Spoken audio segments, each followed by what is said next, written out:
আসসালামু আলাইকুম। আমাদের সামনে যে বাইকটি দেখতেছেন এটা হচ্ছে MT-15। তো এই বাইকটা আমাদের এখানে আসে সার্ভিসের জন্য।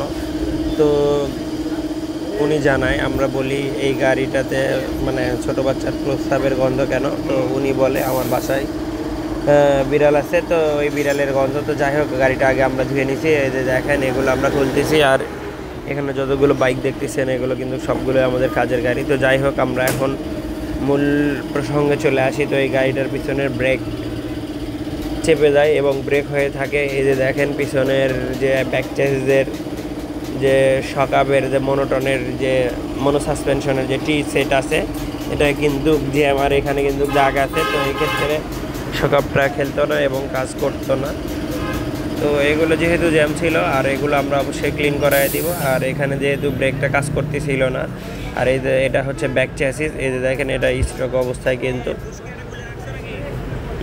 মানে গ্রিস থাকে কিন্তু তুলনামূলকভাবে কম থাকে। তো এই বাইকটা চলছিল 7 থেকে 8,000 কিলো এর মধ্যে হবে। তো এক সাইডে গ্রিজ আছে, আরেক সাইডের নাই। তো আমরা এগুলো খুলতেছি। আর এই গাড়িটার এই সাইডে দেখেন, এগুলো একদম ড্রাই হয়ে গেছে। আর এই যে থ্রোটল বডি এবং থ্রোটল বডির অবস্থাটা দেখেন, এটা কি পরিমাণ ময়লা জমে আছে।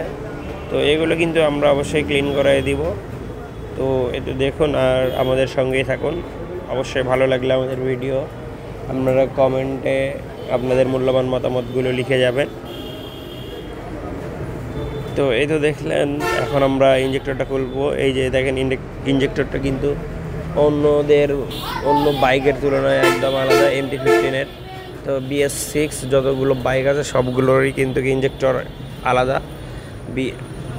BS4-এর আলাদা এবং BS7-এর কিন্তু আলাদা। তো আমরা কি করব, এটার যে থ্রোটল বডিটা আছে এটা কিন্তু আমরা আল্ট্রাসনিক করাই নিব। আর ইঞ্জেক্টরটা অবশ্যই কিন্তু আমরা হচ্ছে এখানে মেশিন দিয়ে আমরা টেস্ট দিব। আর এই যে দেখেন, আমাদের যে গাড়ির যে ছোট ছোট যে পার্টগুলো আছে এগুলো আমাদের এই যে ভাইটাল মামো এগুলো কিন্তু পরিষ্কার করে নিবে, এগুলো ধুয়ে নিবে।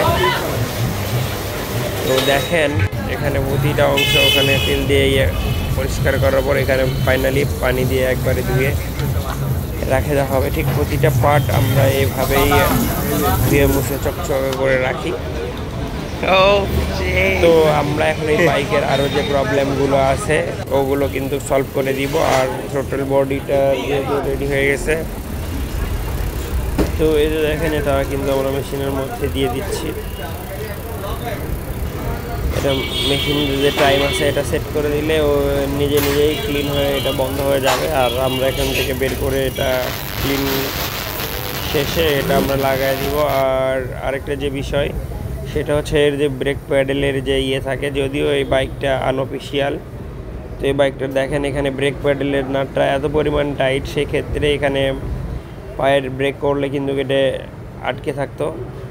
আর বাকি সেটেরও প্রবলেম ছিল। তো এগুলো টোটালি আমরা সব কিছু মিলে ওকে করে দিব। এই যে দেখেন নাটের কী অবস্থা ছিল।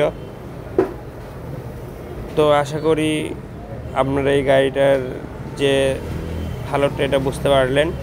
আর এগুলো দেখেন, এই যে চিংগাম, এগুলো গাড়ি ধোয়া হয়ে গেছে। এখন এগুলো আমরা সুন্দর করে গ্রিজিং করে লাগাই দিব। কারণ একটা বাইকের যদি এগুলো গ্রিজিং না করেন, এটা কিন্তু আপনার দীর্ঘদিন পরে এটা নষ্ট হয়ে যাবে, তখন কাস্টমারের অনেক টাকা ব্যয়বহুল টাকা খরচ হবে। তো আমরা এগুলো কিন্তু সবগুলো সুন্দর করে গ্রিজিং করে সেট করে দিব। আর এই যে দেখেন, আমাদের নিত্য নতুন মানে প্রতিনিয়তই এরকম কাজের ব্যস্ততা থাকে।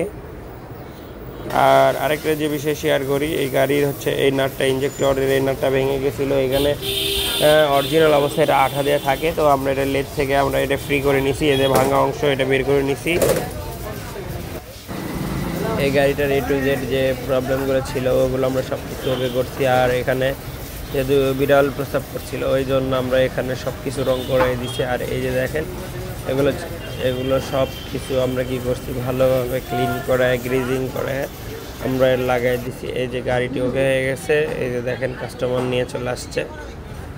তো আশা করি বুঝতে পারছেন এই গাড়িটার তার কত সকেট ছিল আর আছে। আর বিড়ালের প্রস্রাবের কারণে এই গাড়িগুলো অনেক জায়গায় জং করেছিল, এগুলো আমরা ওকে করে দিছি।